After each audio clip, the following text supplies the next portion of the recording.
तो पहला टेंस कौन सा है आपका? Present indefinite. ये कुछ इंग्लिश के पॉइंट्स हैं जो कि हम ग्रामर में यूज़ करते हैं, बट फिलहाल हमारा मेन इंटेंशन है किसी भी मन में आई हुई बात को इंग्लिश में कैसे एक्सप्रेस करेंगे, कैसे लिखेंगे, कैसे व्यक्त करेंगे, ये चीज़ें हमें सीखना है। और ज़्यादा ग्रामर के डिटेल में अभी नहीं जाना, क्योंकि ये बेसिक स्टूडेंट्स के लिए है। आपको यहाँ से क्वेश्चन आंसर्स बनाना आएगा और किसी भी पैसेज को हिंदी में सॉल्व करना आएगा। आप किसी से बात करना चाहते हो तो वो इंग्लिश में बात कर सकते हो, हम वो चीज़ें इससे सीखेंगे। तो हम डायरेक्ट बात करेंगे तो प्रेजेंट इंडेफिनिट की जो पहचान कहलाई वो क्या कहलाई? किसी भी सेंटेंस की जो मेन वर्ब होती है उसमें लास्ट में अगर ता है ती है लिखा मिल जाए, वो कौन सा टेंस होगा? Present indefinite. सभी जानते हैं पॉजिटिव सेंटेंस होने पर मेन वर्ब में क्या लगाते हैं? एस या ई एस। लेकिन जब सब्जेक्ट सिंगुलर होगा तब लगाएंगे, केवल प्लूरल होगा तो मेन वर्ब में एस या ई एस का प्रयोग नहीं करेंगे। लेकिन जब सेंटेंस नेगेटिव हो या फिर कैसा हो? इंटेरोगेटिव, तब हेल्पिंग वर्ब आ जाती हैं। कौन सी? डू और डज, जिसमें डज लगता है सिंगुलर के साथ और डू लगता है प्लूरल के साथ, और उसके साथ मेन वर्ब की फर्स्ट फॉर्म। क्लियर है यहाँ तक सभी बातें? क्या समझ आया? प्रेजेंट इंडेफिनिट, मेन वर्ब में ता है ती है, पॉजिटिव सेंटेंस होने पर मेन वर्ब में एस या ई एस, लेकिन सब्जेक्ट केवल सिंगुलर होने पर, और नेगेटिव इंट्रोगेटिव होने पर हेल्पिंग वर्ब क्या लगेगी? डू और डज। मेन वर्ब की कौन सी फॉर्म? First form. आइए कुछ सेंटेंस बना के देख लेते हैं। तो जैसा कि कल हमने पढ़ चुके थे, क्या किसी भी सेंटेंस को बनाने का फॉर्मूला क्या है? Subject, helping verb, main verb, object और अदर वर्ड। दूसरा हमने क्या पढ़ा था? जब क्या बीच पे क्या सेंटेंस के कहाँ आ जाए? स्टार्ट में, तब आप हेल्पिंग वर्ब लगाओगे, उसके बाद क्या लगाओगे? सब्जेक्ट, उसके बाद मेन वर्ब, ऑब्जेक्ट और अदर वर्ड। क्वेश्चन वर्ड यानी प्रश्नवाचक शब्द क्या, कब, क्यों, कैसे अगर बीच में आए तो पहले क्वेश्चन वर्ड, फिर हेल्पिंग वर्ब प्लस सब्जेक्ट। ये 3 नियम याद रखना, सभी सेंटेंस आपके बन जाएंगे। तो कुछ सेंटेंस यहाँ लिखे हुए हैं, हम इनको बना के देखते हैं। पहला सेंटेंस, समीर गांव में रहता है। रहता है प्रेजेंट इंडेफिनिट है, हमें मालूम है प्रेजेंट इंडेफिनिट है, और समीर गांव में रहता है, ये बात मैं आपको बता रहा हूँ। सेंटेंस कैसा माना जाएगा? पॉजिटिव। पॉजिटिव में क्या करते हैं? हमने अभी देखा था पॉजिटिव सेंटेंस होने पर मेन वर्ब में एस या ई एस। तो हम देखेंगे सबसे पहले सब्जेक्ट कौन है? समीर। क्या करता है? रहता है। सब्जेक्ट हो गया, इसके बाद हेल्पिंग वर्ब होती नहीं है इसकी, तो हम छोड़ देंगे इसको। क्या करेंगे? मेन वर्ब में एस या ई एस। रहता है तो लिव में क्या लगेगा? एस। कहाँ रहता है? गांव में, तो in village. Sameer lives in village.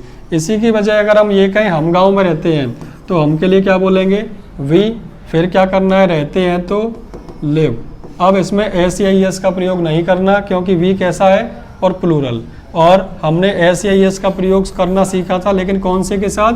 जब सब्जेक्ट सिंगुलर हो तो मेन वर्ब में एस या ई एस लगती है, प्लूरल होने पर नहीं लगती। वी प्लूरल है तो लिव में एस या ई एस का प्रयोग नहीं करेंगे। कहाँ रहते हैं? गांव में, इन विलेज। अगला सेंटेंस हमने देखा, मैं गांव में नहीं रहती हूँ, तो मैं के लिए आई। अब इसमें आ गया नहीं। नहीं आने पे हमें समझ आया कि सर नेगेटिव में हेल्पिंग वर्ब होती है डू और डज, तो मैं लगाऊंगा। आई के बाद आई को हम प्लूरल मानते हैं और प्लूरल में क्या लगेगा? Do.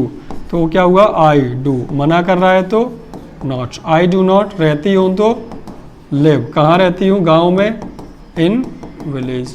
I do not live in village. Clear है?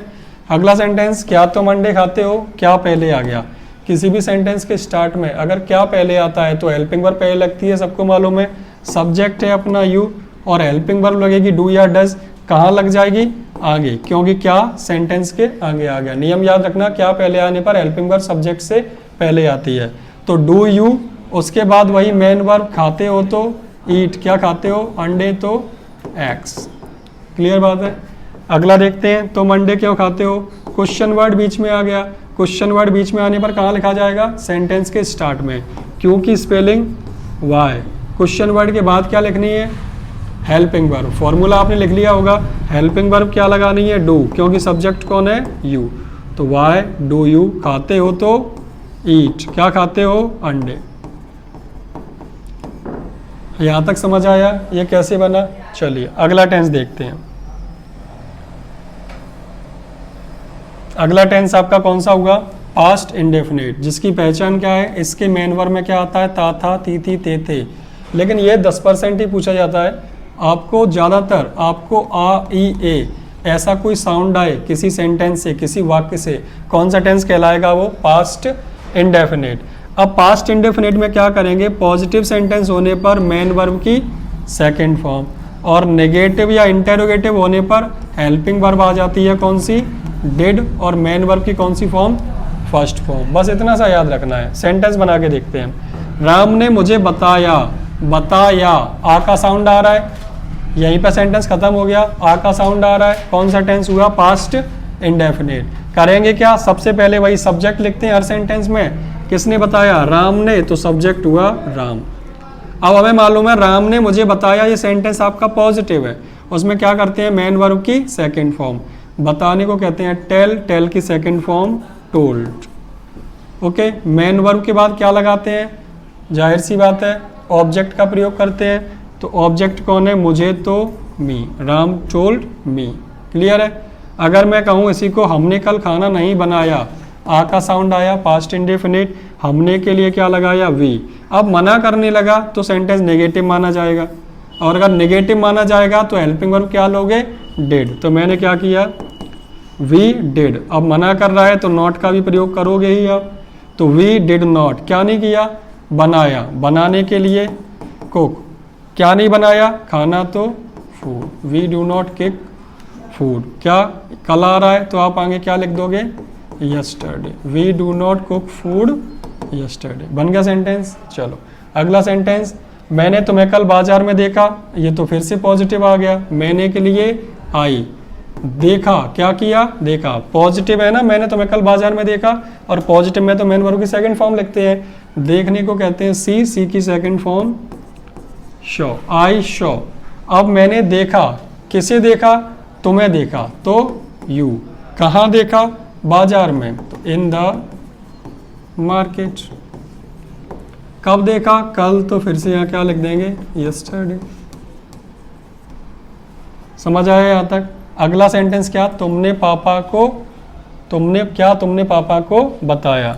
तो यहाँ तक सेंटेंस समझ में आया आपको? अब हम इसको बना के देखते हैं। क्या पहले आया? तो नियम मैंने अभी क्या बताया था? क्या पहले आने पर हेल्पिंग वर्ब स्टार्ट में लिखते हैं। तो हेल्पिंग वर्ब स्टार्ट में लिखी जाएगी डिड, क्योंकि पास्ट इंडेफिनिट की हेल्पिंग वर्ब क्या है? डिड। सब्जेक्ट कौन है?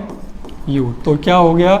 Did you. फिर से लिख लेते हैं। डिड, सब्जेक्ट कौन हुआ? यू। क्या पहले आने पर हेल्पिंग वर्ब पहले, उसके बाद सब्जेक्ट, फिर वही मेन वर्ब, ऑब्जेक्ट और अदर वर्ड, हर किसी में लगता है। बताया, तो बताने को टेल, डिड के साथ कौन सी फॉर्म? फर्स्ट, तो डिड के साथ फर्स्ट फॉर्म हमने लगा दी। डिड यू टेल, किसे बताया? पापा को, तो फादर। समझ आई बात? क्या पहले आने पर हेल्पिंग वर्ब पहले, फिर सब्जेक्ट, उसके बाद मेन वर्ब, ऑब्जेक्ट और अदर वर्ड। अगला सेंटेंस। तुमने पापा को क्यों बताया? क्वेश्चन वर्ड बीच में आया, तो अभी नियम पढ़ा था, क्वेश्चन वर्ड बीच में आने पर पहले लिखते हैं, फिर क्या लगाते हैं? Helping verb. बताया पास्ट इंडेफिनिट है, हेल्पिंग वर्ब उसकी डिड पढ़ी थी तो हमने क्या लगा दी? डिड। सब्जेक्ट कौन है? किसने बताया? तुमने, तुमने के लिए यू, तो वाई डिड यू। अब क्या किया? बताया, बताने के लिए टेल, किसे बताया? पापा को, तो फादर। यहाँ तक कोई समस्या नहीं? क्लियर हो गया सेंटेंस? चलिए अगला आपका टेंस कौन सा है? Future indefinite. इसमें वो क्या करता है? फ्यूचर प्लान बताता है, लास्ट में आपको गा, घी, गे ऐसा साउंड आएगा, टेंस कहलाएगा फ्यूचर इंडेफिनिट। विल लगता है बाकी सभी के साथ, और आई वी के साथ क्या लगता है? सेल। लेकिन कब? जब चीज़ें फिक्स ना हो, ये काम पक्का होगा या नहीं होगा, इस चीज़ का पक्का ना पता हो, तो आप क्या करोगे? आई वी के साथ सेल, और विल बाकी सबके साथ। लेकिन जब कोई चीज़ फिक्स हो जाए कि ये काम होगा ही होगा, जैसे कि फिक्स में कौन कौन से आते हैं? थ्रेट, मतलब हिंदी में कह सकता हूँ मैं क्या? धमकी, या फिर डिटर्मिनेशन यानी दृढ़ निश्चय। कोई काम करने का आपने दृढ़ निश्चय कर लिया है कि ये काम मैं अवश्य करूँगा या ज़रूर करूँगा, क्या कहलाएगा? वो डिटर्मिनेशन। अगला क्या हुआ आपका? ऑफिशियल इंस्ट्रक्शन, यानी किसी भी ऑफिस से दिया गया आदेश या निर्देश, क्या कहलाएगा? Official instruction. ऐसा कुछ भी अगर आता है तो हेल्पिंग वर्ब बदल जाएंगी। अभी आई वी के साथ सेल लग रहा था, लेकिन यहाँ आई वी के साथ क्या लगने लगेगा? विल। अभी यहाँ बाकी सब के साथ विल लग रहा था, अब यहाँ बाकी सब के साथ क्या लग रहा है, शैल। हेल्पिंग वर्ब आपस में एक्सचेंज हो जाती है। और फ्यूचर इंडेफिनिट है तो मेन वर्ब की कौन सी फॉर्म आएगी, फर्स्ट फॉर्म। तो फ्यूचर इंडेफिनिट समझ आ गया। चलिए सेंटेंस इसके बाद में देख लेंगे, तरीके वही है, केवल आप टेंस की पहचान समझें। इसके बाद देखोगे आप बहुत जल्दी टेंस पढ़ोगे। अगला टेंस आपका कौन सा आया, कॉन्टिन्यूअस टेंस। पहचानने का सिंपल सा तरीका आपने कॉन्टिन्यूअस शब्द से सीख लिया। क्या, कॉन्टिन्यूअस का मतलब ही होता है काम का जारी होना। तो काम जारी है या नहीं, काम जारी है या नहीं बताने और पूछने के लिए जिस टेंस का प्रयोग होगा उसे ही क्या कहेंगे, कॉन्टिन्यूअस टेंस। अब सब जानते हो कॉन्टिन्यूअस 3 टाइप के हो सकते हैं, प्रेजेंट, पास्ट या फ्यूचर। तो प्रेजेंट कॉन्टिन्यूअस की helping verb is, am, are. Past continuous की हेल्पिंग वर्ब वाज और वर। फ्यूचर कॉन्टिन्यूअस की विल बी और शैल बी। सभी जानते हैं इज लगता है सिंगुलर में, आर लगता है प्लूरल में, आई के साथ स्पेशल एम। वाज लगता है सिंगुलर में, वर प्लूरल में, और विल शैल का नियम हमने अभी फ्यूचर इंडेफिनिट में पढ़ा था, वही चलता है। कोई भी कॉन्टिन्यूअस टेंस हो मेन वर्ब में क्या लगेगा, आईएनजी। कॉन्टिन्यूअस की पहचान एक बार फिर समझते हैं। कोई भी काम अगर जारी है, कौन से टेंस में आया, वो कॉन्टिन्यूअस में। जैसे कि मैं आपसे पूछूं, मैं मारकर पकड़े हुए हूँ, मैं मारकर पकड़े हुए हूँ, बताओ पकड़ने का काम अभी जारी है कि नहीं, जारी है। अभी भी पकड़े हूँ कि नहीं, कौन सा टेंस हुआ, कॉन्टिन्यूअस। मैंने कहा तुम वीडियो देख रहे हो, अभी भी वीडियो देख रहे हो, कौन सा टेंस हुआ, कॉन्टिन्यूअस। मैं आपके सामने खड़ा हूँ, मैं आपके सामने खड़ा हूँ, अब भी खड़ा हूँ कि नहीं आपके सामने, खड़े होने का काम जारी है। खड़ा होना एक वर्ब है, कौन सा टेंस कहलाया, कॉन्टिन्यूअस। मैं अगर आपसे कहूँ मैं घड़ी पहने हुए हूँ, मैं घड़ी पहने हुए हूँ, बताओ पहनने का काम जारी है कि नहीं, जारी है ना, अब भी पहने हूँ, तो कौन सा टेंस कहलाया, कॉन्टिन्यूअस। याद रखिएगा, रहा रही कॉन्टिन्यूअस की पहचान जरूरी नहीं है कि रहा रही आपको देखने को मिले। आप तो बस इतना समझ जाओ काम जारी है तो कौन सा टेंस कहलाया, कॉन्टिन्यूअस। क्लियर है। मैं तुमसे कॉल करके कहूँ कि सुनो मैं नगर पालिका पर खड़ा हूँ, तो मैंने जब तुमसे वो बात बोली उस समय मैं नगर पालिका पर खड़ा हूँ, खड़ा होने का काम जारी है, कौन सा टेंस आया, कॉन्टिन्यूअस। जी है। प्रेजेंट कॉन्टिन्यूअस है, पास्ट कंटिन्यूअस था और फ्यूचर होगा, ये सभी को पता ही है प्रेजेंट पास्ट फ्यूचर क्या होता है। क्लियर बात समझ में आ गई। चलिए प्रेजेंट की helping verb is, am, are, past की वाज वर, फ्यूचर की विल बी और शैल बी। केवल ये याद रखिएगा। और मेन वर्ब में क्या लगेगी, आईएनजी। कुछ सेंटेंस हम बाद में बना के देख लेंगे। अगली बात हुई आपकी क्या, परफेक्ट टेंस की। तो परफेक्ट टेंस की हम पहचान क्या देखेंगे, पहला पॉइंट हुआ कंप्लीटेड एक्शन, कोई भी काम कंप्लीट हो गया है, कौन से टेंस में आएगा, वो परफेक्ट में। अगला अपन कह सकते हैं इफेक्ट कैन बी सीन और felt, effect can be seen और फेल्ट, यानी इफेक्ट मतलब प्रभाव, कैन बी सीन देखा जा सके या फिर महसूस किया जा सके। कोई ऐसा काम जो आपने कंप्लीट किया उसका प्रभाव अभी भी देखा जा सकता है आपके ऊपर, वो कौन से टेंस में आएगा, परफेक्ट में।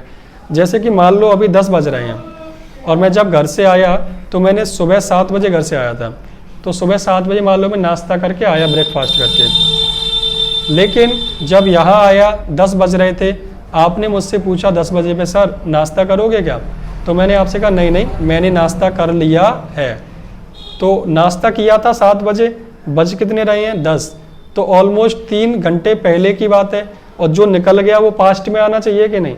लेकिन फिर भी मैं ऐसे प्रेजेंट परफेक्ट में क्यों बोल रहा हूँ, क्योंकि 7 बजे जो मैंने नाश्ता किया उसका प्रभाव अभी मेरे ऊपर है, मुझे भूख नहीं लगी है। समझ में आई क्या बात। इसी चीज़ को क्या कहेंगे, इफेक्ट कैन बी सीन और फेल्ट। जब तक उस काम का प्रभाव आपको दिखाई दे या महसूस हो, उसे कौन से टेंस में बनाएंगे, परफेक्ट में, उसे पास्ट में तब तक नहीं बनाएंगे। बात समझ में आ गई। जैसे मम्मी कहें खाना बन गया है, खाना बन गया है, और मम्मी ने खाना बना लिया था 10 बजे और अब बज रहे हैं 1, मैंने पूछा खाना बन गया क्या, खाना बन चुका है या बन गया है, बना 3 घंटे पहले, लेकिन हम उसे प्रेजेंट परफेक्ट में क्यों बोल रहे हैं, क्योंकि उसका प्रभाव अभी है, अभी तक खाना खत्म नहीं हुआ, किसी ने खाया नहीं है, तो बनने का काम कंप्लीट हो गया, ये बता दिया है। कौन से टेंस में आया, परफेक्ट में। अब अगर परफेक्ट की बात करो तो सब जानते हो 3 प्रकार के परफेक्ट होते हैं, वही प्रेजेंट परफेक्ट, पास्ट परफेक्ट और फ्यूचर परफेक्ट। प्रेजेंट परफेक्ट की हेल्पिंग वर्ब हैज है, पास्ट की हैड और फ्यूचर की विल या शैल प्लस हैव। समझ में आया पहचान? काम पूरा हुआ या नहीं बताने और पूछने के लिए जिस टेंस का प्रयोग होगा क्या कहलाएगा वो? Perfect tense. हेल्पिंग वर्ब याद रखना, सिंगुलर में हैज, प्लूरल में हैव, और विल सेल का तो आप जानते ही हो, हैड अकेला है तो किसी के भी साथ लगा सकते हो। क्लियर है यहाँ तक बात? चलिए अगला क्या कहलाया आपका? Perfect continuous tense. Perfect continuous की पहचान क्या है? किसी समय से, क्या कह रहा है वो? किसी समय से काम जारी है या नहीं ये बताने और पूछने का जो काम करे, कौन सा कहलाएगा वो? Perfect continuous tense. जैसे कि मैं कहूँ मैं सुबह 7 बजे से पढ़ा रहा हूँ, तो 7 बजे से काम पढ़ाने का चालू हुआ और अब भी जारी है, तो टेंस कौन सा कहलाया? वो परफेक्ट कंटिन्यूअस। तुम 20 मिनट से वीडियो देख रहे हो, 20 या 10 मिनट से कह सकता हूँ, तुम 10 मिनट से वीडियो देख रहे हो, 10 मिनट से तुमने कोई काम चालू किया और अब भी वो जारी है, कौन सी टेंस में आया? प्रेजेंट या परफेक्ट कॉन्टिन्यूअस। अब परफेक्ट कॉन्टिन्यूअस की हेल्पिंग वर्ब की बात करो तो एज हैव के साथ बीन लगा दो, पास्ट में हैड बीन, फ्यूचर में विल या शैल प्लस हैव बीन। इसमें मेन समस्या आती है कि सर इसमें टाइम आता है तो टाइम में सिंस या लगाएं या फिर फॉर, तो आप याद रखो समय को जब बिना गिने बता दो तब आपको क्या लगाना है? फॉर, और अगर गिन के बताना हो तो क्या लगाना है? सिंस। जैसे मैं आपसे कहूँ मैं 2 घंटे से पढ़ा रहा हूँ, या फिर मैं 2 हफ्ते से गांव घूम रहा हूँ, या फिर मैं कहूँ मैं 12 साल से अंग्रेजी पढ़ा रहा हूँ, तो 2 घंटे, 2 हफ्ते, 12 साल, या मैं कह दूँ 4 महीने, इन सभी को आप गिन सकते हो कि नहीं? काउंट कर सकते हो? काउंट कर सकते हो तो सभी के साथ क्या लगेगा? फॉर। लेकिन अगर मैं आपसे पूछूं मैं सुबह से पढ़ा रहा हूं, या फिर मैंने कहा मैं सोमवार से पढ़ा रहा हूं, या फिर संडे से पढ़ा रहा हूं, या फिर मैं कहूं जुलाई से पढ़ा रहा हूं, कब से? जुलाई से, या फिर मैं कहूं मैं दिवाली से पढ़ा रहा हूं, तो इनमें आपको कुछ भी काउंट किया आपने? कुछ भी गिना? क्या नहीं गिना, तो आपको क्या लगाना होगा? सिंस। अच्छा अगर मैं कहूँ मैं 2013 से पढ़ा रहा हूँ, तो आप कहोगे सर इसमें तो मैंने गिन लिया 2013, तो याद रखना 2013 एक सन का नाम है, हम गिनेंगे तो साल गिनेंगे। अगर 13 से मैं गिनूँ, 2023 चल रही है, तो पढ़ाते हुए लगभग 11 साल हो गई मुझे। अगर मैं कहूँ 11 साल से पढ़ा रहा हूँ तब तो मैं 4 लगाऊंगा, लेकिन 2013 कहूँगा तो सिंस। सुना होगा सिंस 1958, सिंस 1855, तो वहाँ सिंस का प्रयोग होता है। क्लियर है यहाँ तक बात? तो सिंस या फॉर का कंसेप्ट समझ में आया? चलिए ठीक है। बाकी के ये सभी सेंटेंस हैं। फॉर्मूला आपको मैंने यहाँ दिखा दिए थे, ये 3 फॉर्मूले आपको लिखे हुए हैं, इन्हीं से पूरे सेंटेंस बनाए जाएंगे। नीचे मैंने सेंटेंस कुछ दे रखे हैं,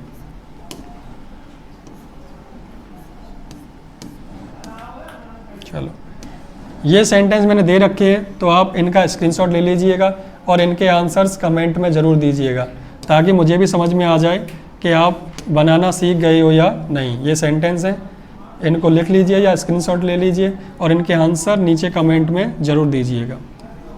हो गया? तो ये था आज का बेसिक टेंस का। आप टेंस के बेसिक नियम सीख चुके हो। कल से कुछ और स्पेशल यूजेस सीखेंगे, 8-10 यूजेस आपको सिखाऊंगा, उसके बाद आप रेडी हो जाओगे इंग्लिश बोलने के लिए और कोई भी क्वेश्चन आंसर्स को इंग्लिश से हिंदी में या हिंदी से इंग्लिश में ट्रांसलेट करने के लिए। वीडियो में बने रहिएगा। धन्यवाद।